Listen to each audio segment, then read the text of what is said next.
Warning. Warning. Cognitive dissonance occurs when beliefs are contradicted by new information. This conflict activates areas of the brain involved in personal identity and emotional response to threats. Brain alarms go off when a person feels threatened on a deeply personal and emotional level, causing them to shut down and disregard any rational evidence.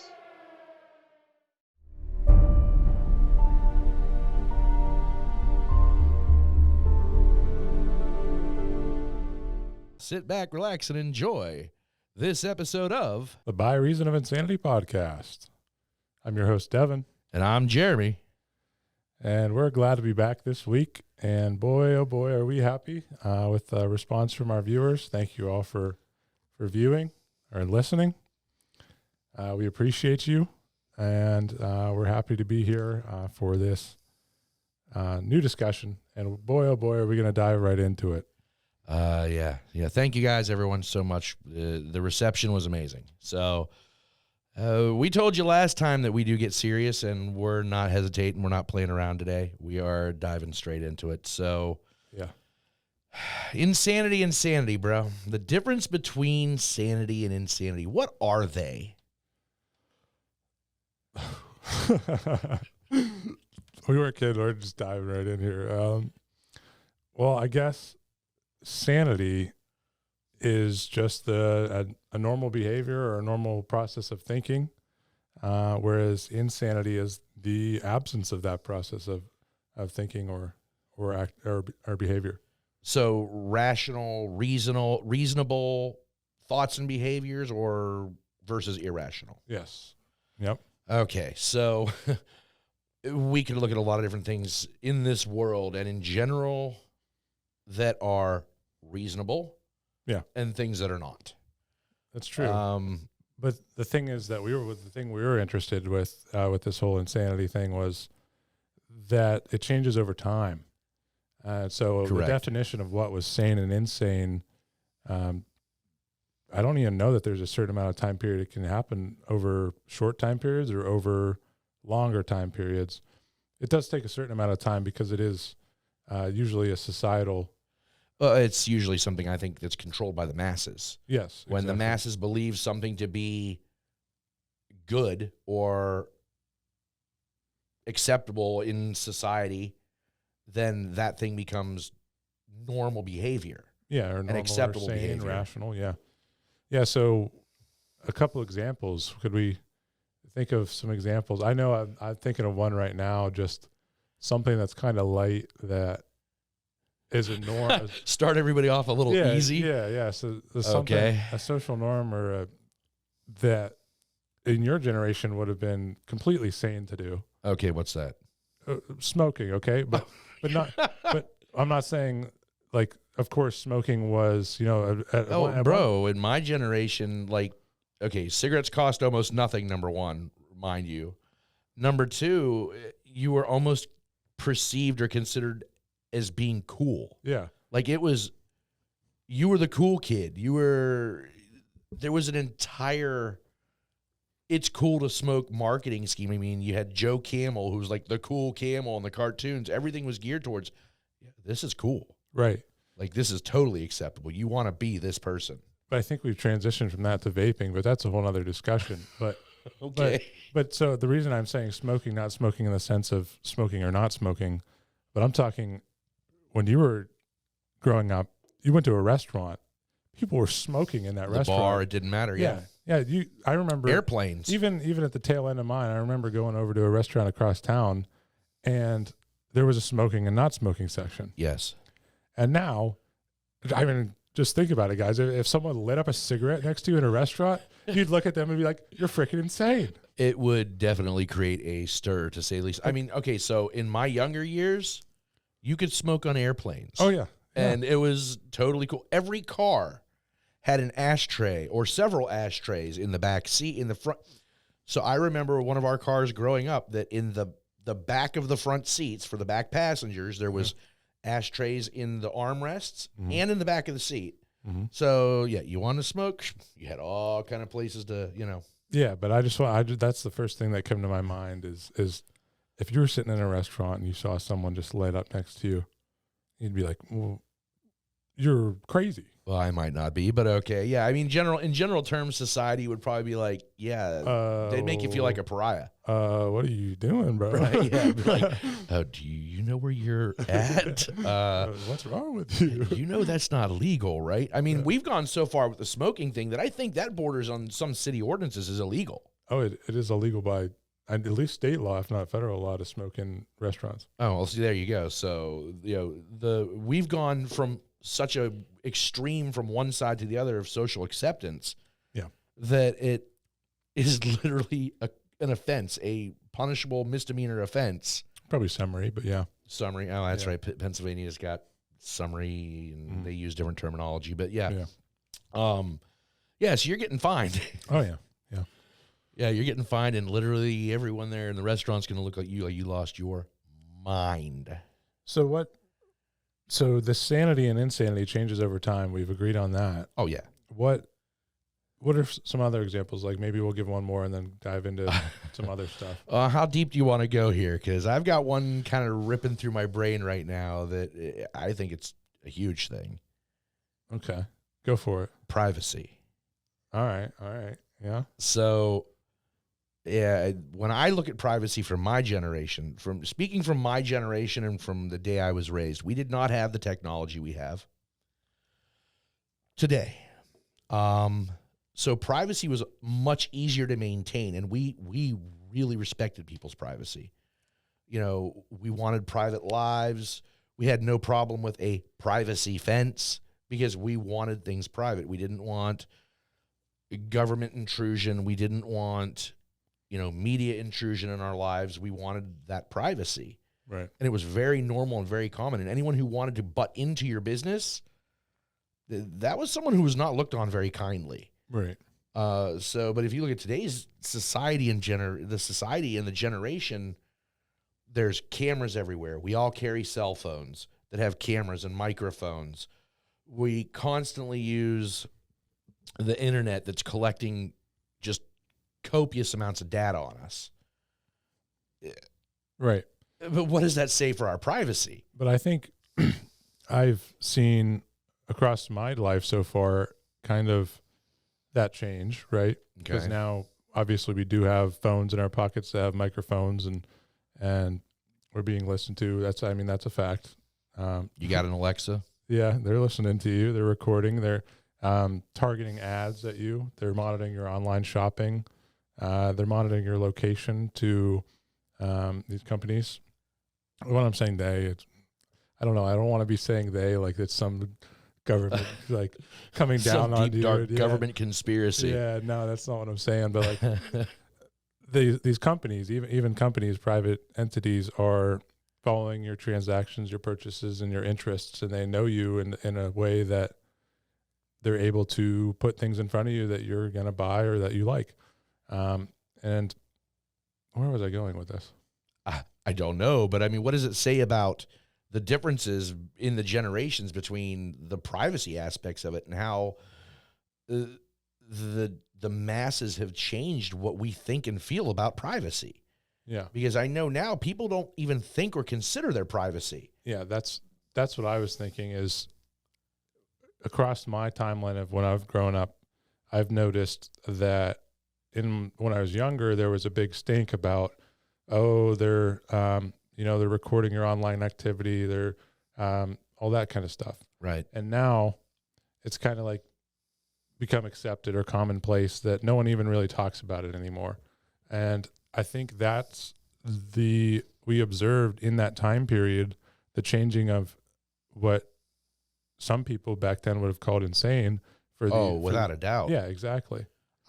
So if we had the data collection we have now, when I was younger, yeah, it would have been absolutely insane because that would have been what we felt was like an infringement on one of the things that we hold very sacred. Yeah. And so now we've moved away from that. And so you see that line between sanity and insanity change. And then also, well, I've actually been told that because occasionally I'm like, man, that just seems like a lot of information. I've had people say, well, I mean, they're going to collect it anyway, so why do you care? But I also think that not only that you can observe that change over time, but you can also see some factions of our society still believe that that's just insane.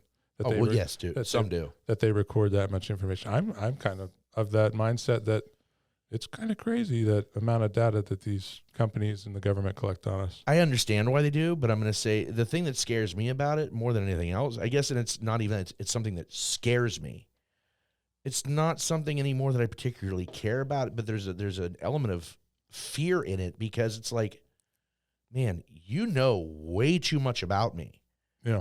Which makes me very easy for a number of things. I mean, if you needed to find me for some reason, I mean, I'm not that I do anything wrong. I mean, it's really clear. You know, I've got no beef with the government, but, you know, if they decided they wanted to find me and put me, you know, in a camp or whatever the case may be, who knows what the future holds? I mean, they got all the information they need to be able to do it with no issue. Well, that's the most basic of it. I think it goes further than that too, and we don't really have to go into it right now, but I mean, these companies and the government know interests that you have that you don't even know you have or may not be thinking about that you have.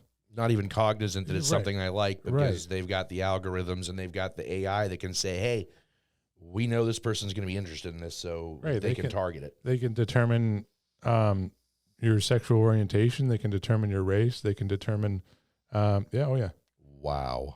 Yeah, just by the stuff you like or the stuff you're viewing and the stuff you're purchasing, and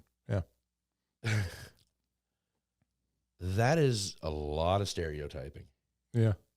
Oh, it is. That's what they have to do. They have to make presumptions based on the data that they have.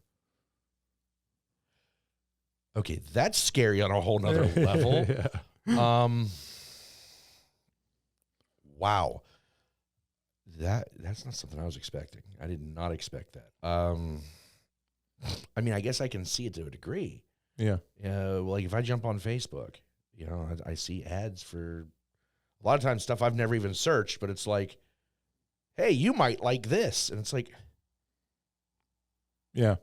But I've gotten to the point where I've been talking about something and I haven't even searched it, and I'll see it in my, Well, okay, let's be really realistic. I can't even say it right now because my phone will respond to me. Yeah. But if I say the magic S word. Yeah. Or the magic A word. Hey.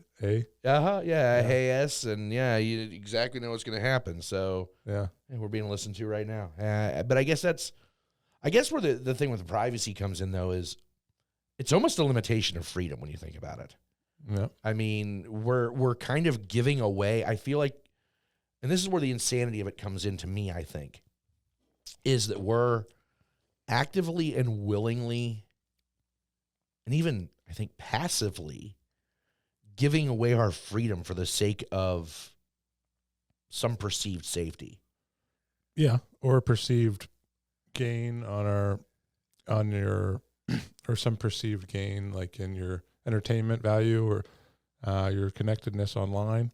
Because how many times do you download an app or sign into something for the first time and it has this massive consent form, and that you don't read most of the time? No, that you never read. And because it's 90 pages. And if you do read it, chances are you're not going to understand it because it's legalese.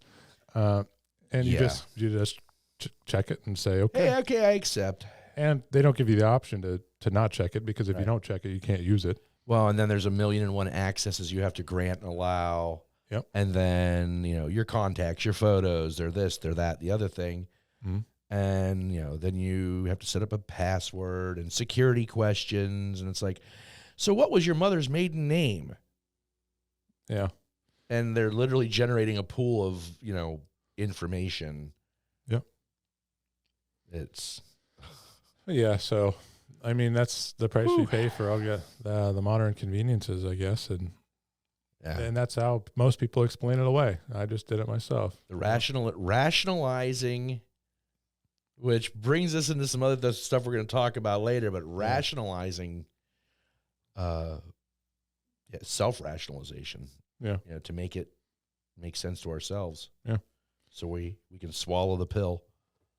Yeah. So I guess we wanted to talk about insanity. And so I took it upon myself to look up online some quotes that fit in with the insanity kind of topic.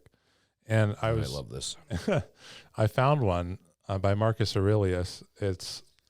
He was a Roman emperor, and he said that the object in life is not to fit in, the object in life is not to be on the side of the majority, but to escape finding oneself in the ranks of the insane. Yeah. So the object of life is not to be on the side of the majority. That's the first half of that quote. And not to be on the side of the majority, which means making yourself a singularity. Right. But I think thinking and rationalizing for yourself outside of the majority mainstream. By definition of what sanity currently is and insanity, it's going to make you insane as far as society is concerned. To step outside from the majority? Yes. Absolutely. But the escape is finding oneself in the ranks of the insane. So basically saying, hey, y'all think I'm crazy for what I'm doing, but I'm really content to be here with all the crazies. Yeah. Because we're thinking for ourselves. We're not being, I don't want to say led in a specific direction. We're analyzing and weighing the decisions that we make without being guided and directed by what the masses think is acceptable and not. Right.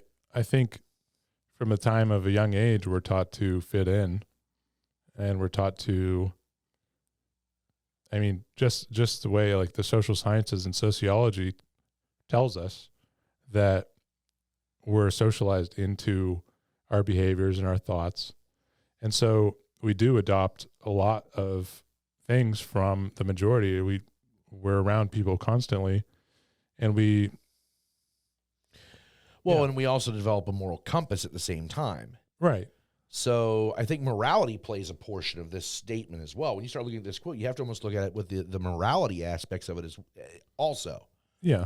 Because what about in the circumstances, and I'll say this, there's some things that may happen that society thinks is great that I don't necessarily moralistically agree to, and that's the whole reason that I'm abstaining from it, or I want to be counted amongst the insane. Yeah.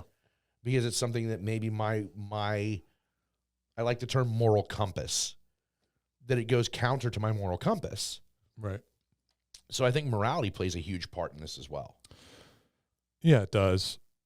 But there's all kinds of sociological constructs that play into who we are and why we are the way that we are as a society. But I think the larger part of the quote is to escape finding oneself in the ranks of the insane. And so what Marcus Aurelius is saying there, in order to do that, you have to step outside of that majority. You have to question the majority. Mm-hmm. You have to question everything. Well, when we talk about that, it's not taking things that we kind of discussed it briefly before, but not taking everything at face value and critically thinking about each thing that you do and the consequences of it. Right. And how it affects the world around you and how it affects you personally. Exactly. So we wanted to kind of discuss the quote, and then from that move into something that I mentioned last week, which was groupthink. Oh boy. So do you remember the context I mentioned it in? I think honestly, it was just the context of some of the types of things we like to discuss, like how deep we get into different topics and conversations. I don't know that it was specifically geared at any one point, other than this might be something that we could discuss in future. Yeah, it was actually, I think I mentioned it in reference to the fact that we need to diversify our access to information, or diversify the information that we're consuming. Yes, exactly. So we're not getting one-sided information, and we're exposing ourselves intentionally to differing viewpoints. Correct. Because if you're not doing that, that's where groupthink sets in. you're getting stuck potentially in a groupthink mentality. Yes. And researching, you had mentioned groupthink, and you'd even said over the week to, have you ever thought about this philosophy, this idea? I was like, not particularly. So I spent a little time actually looking at what the groupthink philosophy, the ideology, I guess you could almost call it an ideology, quite frankly. I think it's become one. Yeah. What it is. And I mean, there's a lot of fascinating information out there about it. But it's, when I look around, you can actually see it. And you see it, I think, predominantly most on the far extremes of our political strata. I think is where you see this the most, in the far left and the far right sides of the political structure. Because I guess kind of when you start talking about your more centralist or centrist people, they kind of tend to be in the middle of things. Mm-hmm. So it's a phenomenon that I was really kind of surprised that this is a whole thing. And boy, is it. Frankly, it's a little, I don't want to use the term crazy, but it kind of is. Yeah, it is. It's kind of insane. Mm-hmm. Well, at least in my viewpoint. Now, I'm not necessarily the majority, but in my viewpoint, it seems very insane to me. Mm-hmm. It's not based in reason and rationality. No, it's the opposite of it. Yeah. So let's get into this a little bit. Let's break this down. Okay. And I think we're gonna even do some role playing in this later on, kind of going into what it really is from the extremes. Yeah, we want to create a juxtaposition and kind of play devil's advocate, so you guys can get a good idea of how extreme this groupthink mentality is. And the fact that we're currently living this type of groupthink on two totally different sides. And the fact that the two things that we kind of picked, they absolutely positively converge in the middle from opposite directions and go in opposite directions. Yeah, it fits in very well with the division we were talking about last week. Yes. So where do we begin with this? Where we go from here is to talk about something we talked about last week a little bit, which was confirmation bias. And something that fits into that is this term called cognitive dissonance. And what that is really the mental conflict that occurs when a person engages with or hears information that is contradicting to their own belief system. And there's a mental process that takes place in the portion of your brain that deals with personal identity. And so it is deeply emotional and troubling when we hear that kind of information. And it causes an emotional response where you just shut down and you disregard any kind of reason and consideration of the information you're hearing or being confronted with. And so the challenge I would give to our audience in our conversation that we're going to have, and in the beginning we gave a warning about this. Yes, we did. That you're probably going to hear some stuff that you don't necessarily agree with, and it's going to challenge your viewpoint on things.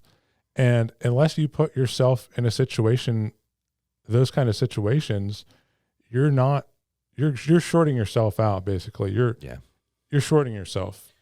You're about to hear some stuff that definitely is going to challenge probably some very personally held beliefs.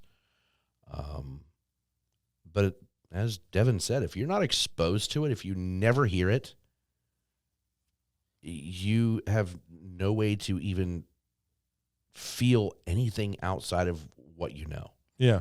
To determine whether it applies, whether it doesn't, whether it's factual, whether it's not, but you have to analyze it. You have to hear it to be able to look at it and analyze it. And open yourself to the possibility. I mean, that's what it's all about. Well, yeah, it's, we're not saying that we are 100% right about anything. No. These are our personal, opinions, our personal views on what we see. And Yeah, for better or for worse, you're along for the ride with us. Yeah, but we're putting ourselves in this situation in order to better ourselves and better understanding of all the stuff that's out there. Yeah. Oh, I don't want a one-sided consideration of something. I want all the facts, and I want absolutely to weigh them equally. Yep. And come to my own conclusion. Correct. I don't want to be only exposed to one side of things, and that's all I ever understand and know. Stuff I'm being told or stuff that's put in front of me, I want to see the other side of that and make my own decision. And that's the key. I want to be able to make my own decision based on all of the facts, not just one portion of them. Yeah, and that goes back to what we were talking with the Marcus Aurelius quote. It's right. You don't want to necessarily be in the majority. The majority is not always right, like we talked about last week. No. And so you want to be in a position that you find yourself in the ranks of the sane. Correct. And sometimes society is an insane place. And you've got to find it within yourself to open yourself up to differing viewpoints and consider. And if you find that after you've considered that you still agree with your opinion that you had before, perfect. But you took the time and the mental thought or process to expand your horizon and expand yourself. So and at the end of the day, I'm going to respect someone much more who is able to step outside of themselves long enough to look at the bigger picture, even if at the end of the day their viewpoint doesn't change. Yeah, and that's what in our first episode, we talked about as one of the root causes of the division that we're at, because people are so steadfast in their beliefs that they won't even take the time to give you the time of day if you have some differing opinion than theirs. Correct. So we've got a fun little exercise, and it centers around the idea of groupthink. Yes. And we are going to be discussing the left-right paradigm and the groupthink that happens on both sides. Mm-hmm. And it's one of the things that we think is creating a lot of the division that we are dealing with. And as we do this, we're going to be going through kind of step-by-step what groupthink is and giving examples from both sides of the fence, and then how we think that thing can be mitigated or patched up or healed or repaired, whatever. Resolved, yeah. Resolved. Good word. Like that. Thank you. Yeah. So I'm going to let Devin start off here and with the... Well, I guess we'll kind of explain what we're doing first. Yeah.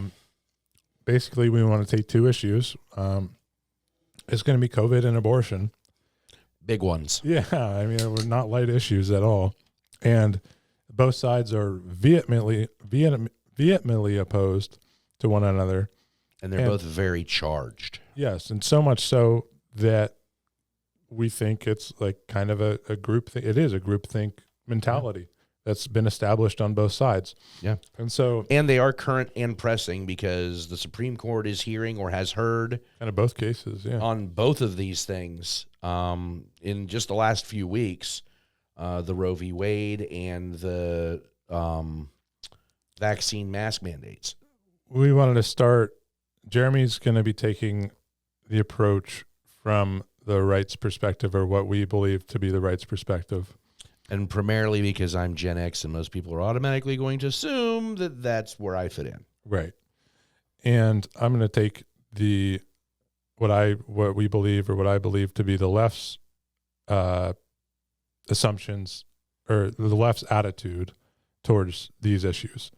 And we're just going to have a little debate and put it in the larger context of groupthink and how it fits in to that mentality. Yep.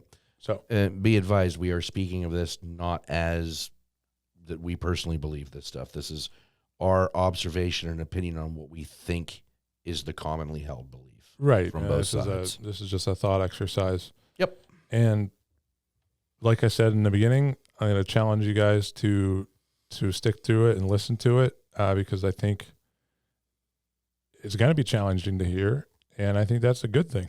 Yeah, absolutely. So let's get into this. So one of the first aspects of groupthink is the overestimation of the group itself. Right.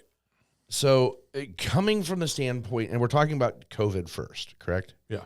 So coming from, I think, what the right tends to think, how they overestimate as a group is, I think the right has a tendency to feel that their freedom is tantamount to everything else, that there is no we, it's purely an I. Right. The individual freedom. The individual freedom. Yeah. Thank you. Yeah. And I think from a left perspective, there are things that trump individuality. There are things that are ultimately good for society that everyone should do. And so right there's a juxtaposition that both strongly believe and they're in contradiction with one another. And they're completely opposed, opposite sides of the fence. Which the fact that you wholly feel this way without any regard to any other thought on the subject is very much an overestimation, in my opinion, whether it's right, left, or otherwise, because you're not taking any time to consider any other fact or any other idea, which creates, I think, within this, which is one of the first steps of this whole group think, is the illusion of invulnerability. Yeah. The idea that, you know, your thoughts and your way of thinking is that it's superior. That it's superior and invulnerable to any kind of other fact. Yeah, it can't be changed. It's the best version of the thought, or it's the best version of whatever. Right. Yeah.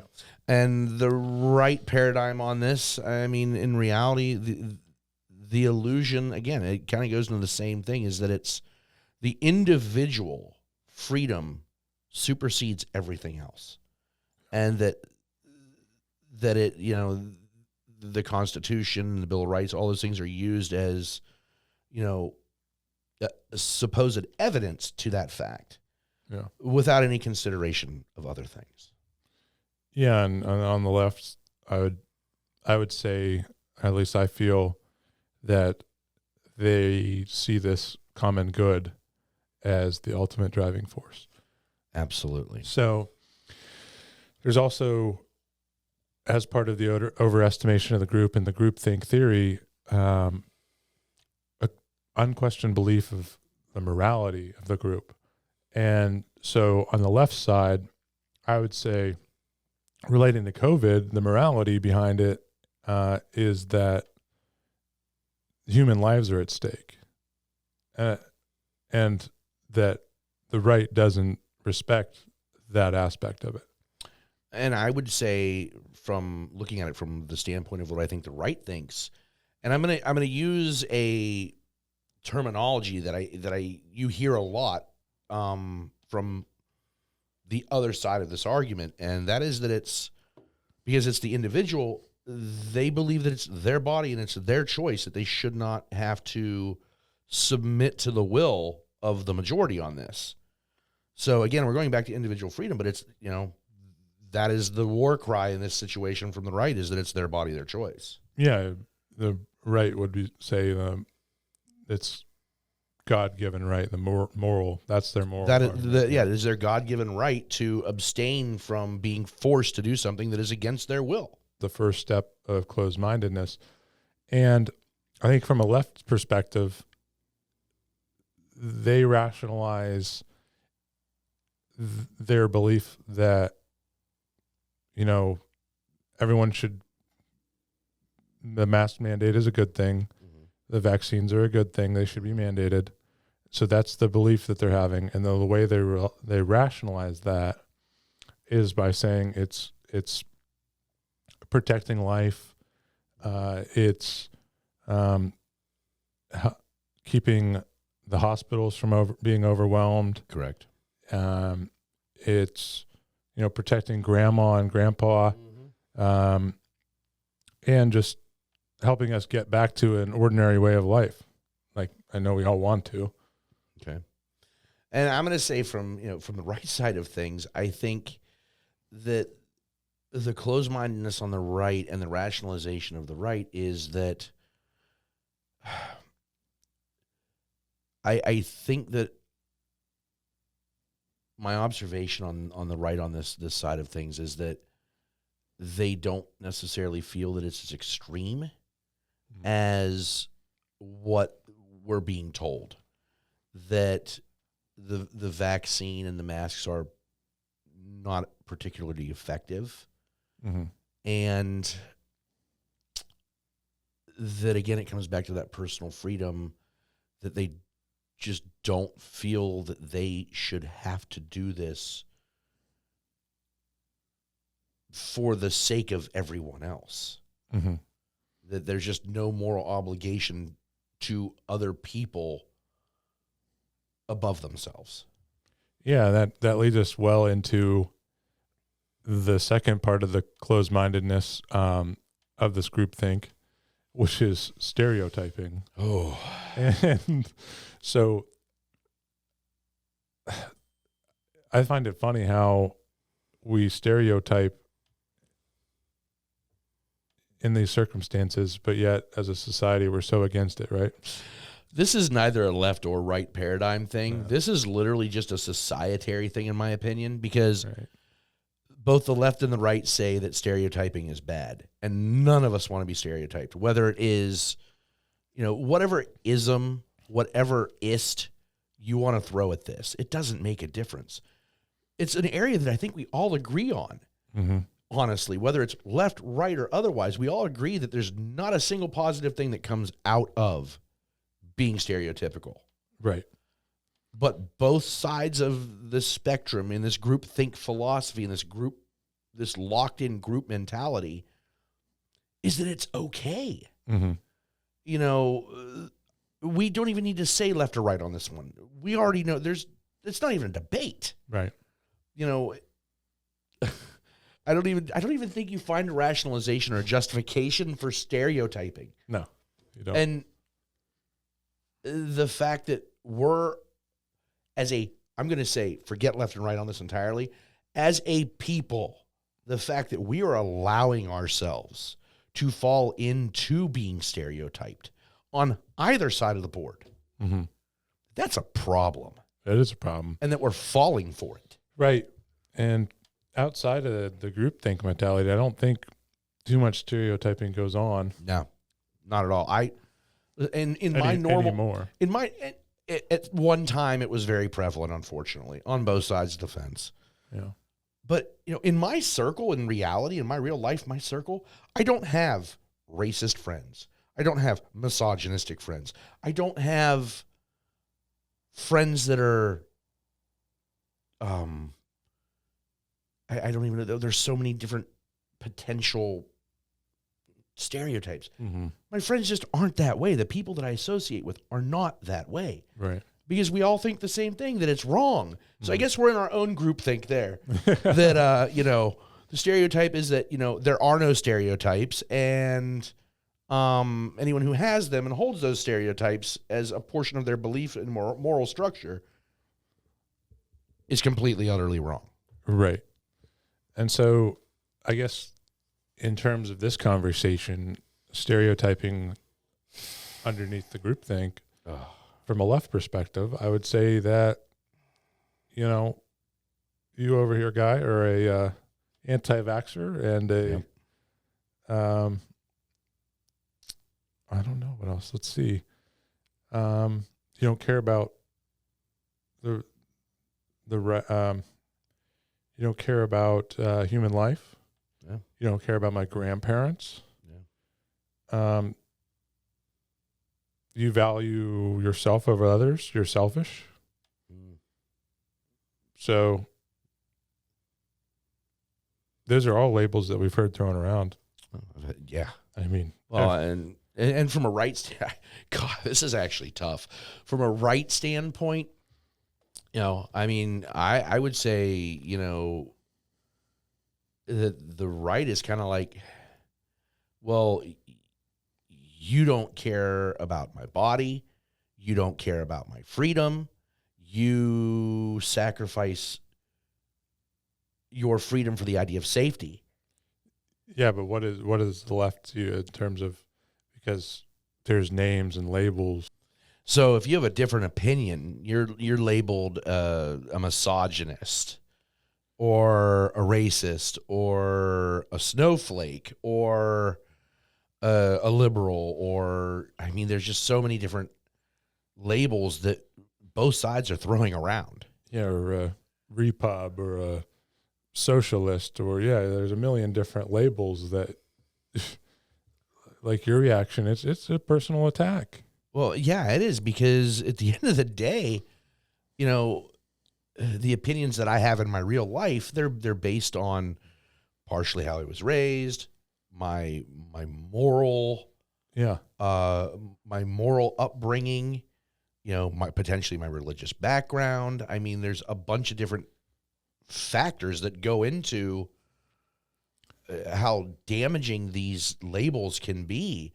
And just by forcing ourselves not to hold back on our opinions. Yeah.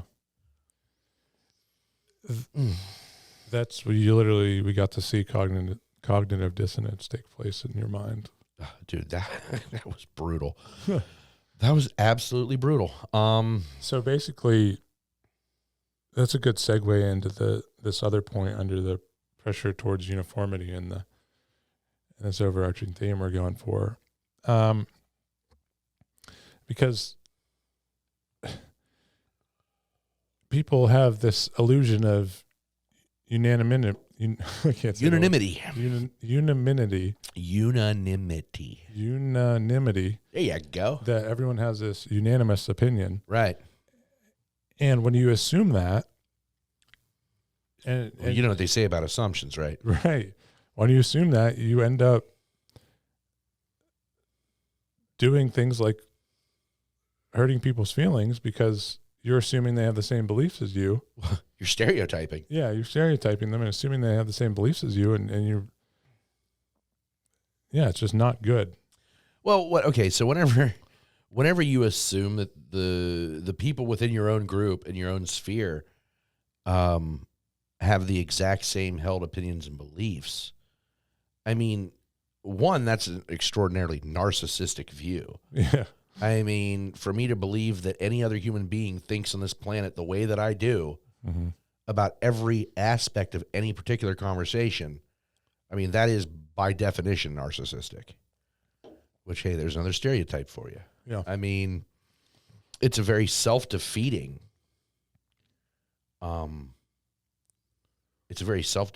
defeating ideology to have. Yeah. So how we stop doing that? Well, okay, how do we stop making it's an assumption, number one.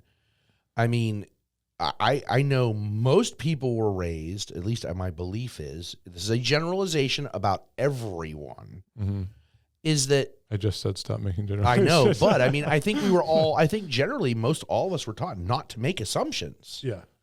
Yeah. So I'm using a generalization and making an assumption about not making them. I think most of us were all taught that. Yeah. That making assumptions is never a good thing. Right. Because you don't judge a book by its cover. You don't judge a book by its cover, exactly. And I think that's almost the start of where all of this change can come from, is because if we stop making assumptions, regardless what side of the fence we happen to be on,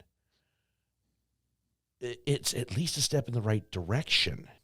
So another aspect that we wanted to go into is this idea of direct pressure. And that is when someone tries to force their beliefs on you or force a way of thinking on you.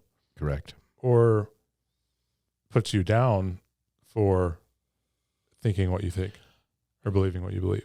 Correct. And I think on the right side of the fence, I think the direct pressure that's used on the right side of things is that, and this I think is the biggest one overall, is that if you don't hold this to be the belief, to be the truth, that you're somehow selling out your country. You're selling out the freedoms and the Constitution and, you know, all the things that are synonymous, I suppose, to the kind of the right. Mm-hmm.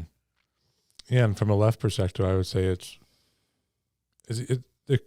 they kind of fit with the stereotypes. Mm-hmm. It's just using those to pressure people. Yeah. So, you know, that you don't care about people, Mm-hmm. that, you know, all those things that we already discussed. Yeah.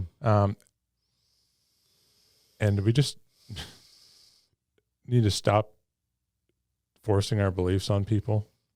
Oh, without a doubt. I mean, you know, I think you and I personally both agree that, you know, we're entitled to our own beliefs and our own opinions. Yeah. And I think that is the central. But when you're in this groupthink mentality, correct. When you're in the you- groupthink mentality, you overestimate the value of your belief. Yep. And your own closed-minded. morality. Yep. You're closed-minded, and it's the whole problem we've been talking about this whole time. And, you know, you find every possible way to rationalize your own point of view without stopping to take any consideration of any other fact. Yeah. You know, Or any other feeling. or any other feelings. Yeah. Yeah. Well, then there's a whole nother aspect, and it's kind of like the final aspect of the whole groupthink thing is what's referred to as mind guards. These are people, to make it understood, these are people who basically stand on the outside and protect the groupthink from being exposed or allowing exposure of other thought and ideal. Yeah, and they self-assign themselves to that role. Right. They And- believe that they have to. It's somehow they have to protect the ideal. Yeah, or protect the belief. Yeah, Yep. exactly. And how they do that is by limiting the access to differing opinions and different information. On shutting down conversation. Yeah, shutting down dissent. Yeah. Shutting down any kind of dissent, any kind of Yeah. conversation that's counter to Yeah, the overall quote unquote unanimous collective. and they'll do that through stereotypes and Through pressure, rationalizations. rationalization. Yeah, exactly. You know, and in the reality is that they're doing it to themselves. Mm-hmm. You know, so not only are they essentially gaslighting the other side, but they're gaslighting themselves at the same time. I mean, it's completely self-defeating. Yeah. And I mean, I don't even know how to put this into a left or right paradigm, how the left would do this or how the right would do it. But I mean, I can see ways like, you know, on the right side, a lot of people on the right tend to stick primarily with only right-leaning news and right-leaning podcasts or right-leaning video, things that, like we were talking about earlier, that kind of reinforce their belief. Yeah, So they're almost becoming their own mind guard Mm-hmm. because they're already kind of stuck in that collective to begin with. Yeah. And so I guess, do we want to juxtapose this to the abortion issue, or? I mean, we can, and because there's actually a unique flip in this conversation with when you bring abortion into it. Very unique. So, going into the whole idea of abortion, going back into this whole groupthink aspect of abortion. Yeah, and we don't have to go through it in such a detailed level, but touch the points because now we have a kind of a generalized understanding of what a groupthink it basically is. right. So from the right side, now with the right, you have to really bring in a very hard moral leaning on this one because the right's argument predominantly is a moralistic one because of their belief. And the first tenet, if you will, of groupthink is that moral superiority. The moral superiority. And I mean, I'm not going to attempt to put numbers or generalize and say that all right people are Christian but there is a much higher statistically speaking, there's a much higher predominancy of folks from the right being of some religious ideology. Right. Whether it be Christian, Muslim, Catholic, Buddhist, Hindu, whatever. They tend to be of some kind of religious leaning. So from a moralistic standpoint, most religions tend to hold that the life is created at inception. As opposed to the COVID issue on the right side, Where it's my body, my choice. Exactly. But I think the argument on the left would be to that your choice in that sense of COVID is affecting more people than just the woman and the child. See, now, but the right then could argue on that same point and state essentially that the life that was terminated could have potentially cured cancer, could have been a life that was meant to cure AIDS or some other cure COVID. Yeah. And in that respect, that one life that was terminated could have saved millions. Yeah, that one life mattered. From both sides of the fence are exactly opposite, but they're exactly the same. Mm-hmm. You know, the right believes that COVID is my body, my choice. You can't tell me what to do with my body. And with abortion, the left believes that it's their body, their choice. You can't tell them what to do with their body. Yeah. You know, so where, I guess, is the happy medium in all of this? Because none of these issues are easy to discuss. None of them are easy to think about or to talk with someone, especially if they're from the other side of things. Yeah. You know, how do we break this cycle of groupthink, this tight collective that just won't hear anything else? Well, I think you got to dismantle the groupthink in order to do that. Okay, how? You're using the term dismantle, you know. I mean, that's you have to break it all apart into its pieces and understand it, of course. Yeah. On these issues particularly, there are moral absolutes, some believe. And so the first step of overestimating the group's moral absolutism is hard in that respect. But I think the step there, that because there's no way to dismantle that necessarily. Right, you can't, right, that's a moral absolute, someone who is opposed to something for a moralistic purpose. You can't dismiss that, and they're not going to dismiss that. Right. But what I think you can do is sit down and talk to them and come to an understanding of their viewpoint and be willing to hear it. Correct. And that's the first step in it. Well, and I think the other side of this, too, is those that hold a moralistic standpoint, say on abortion, for example, how it's, you know, unfortunately, I'm going to use the term a lot of people use is that it's murder, okay? Stop talking that way. Mm-hmm. You don't have to agree with the fact that someone chooses to have an abortion, but I can tell you that, at least from my religious background, that your choice is your choice. They're not about me. And I'm going to love you regardless of your choice, whether I agree with it or not. Yeah, you're not to judge others. No, I'm not going to judge you just because I have a moral objection to what you're doing.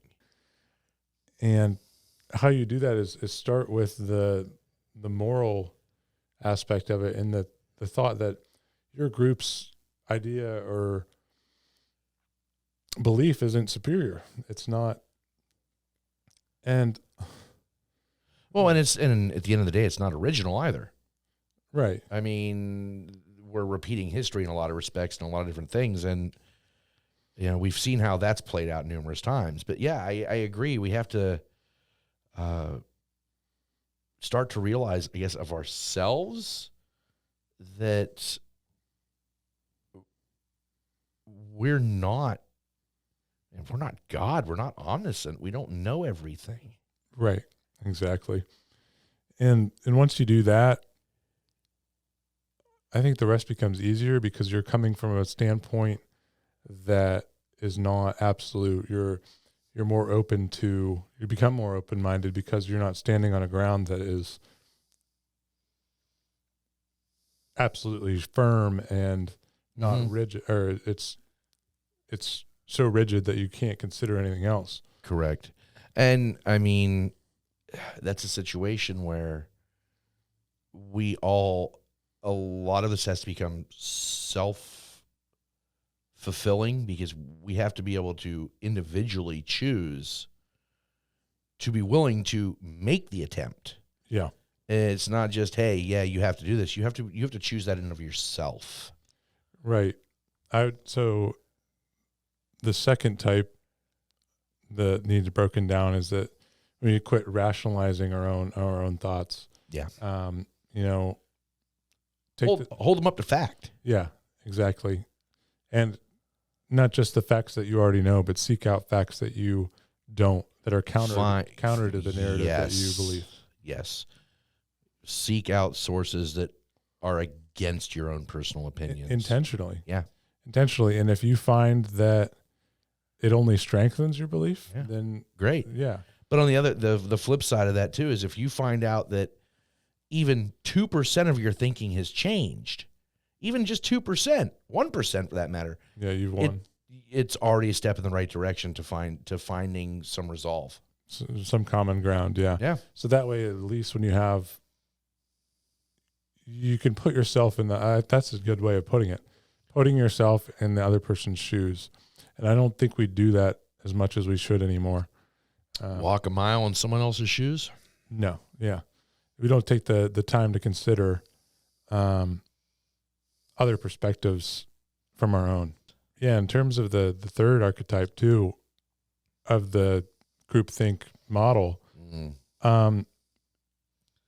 self-censorship and direct pressure and illusion of unanimity. And the illusion of unanimity.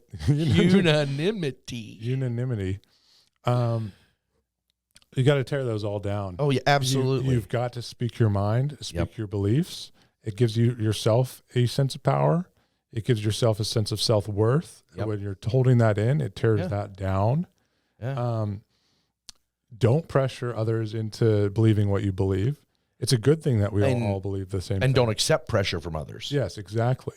And we need to get away from the mentality that everyone thinks the way we do, or that, you think very differently from me and I think very differently from you. Correct. And to assume that otherwise, like you said, is extremely narcissistic and detrimental to our society. Oh, it's detrimental in all aspects of our lives, our personal and interpersonal relationships, even within our own groups.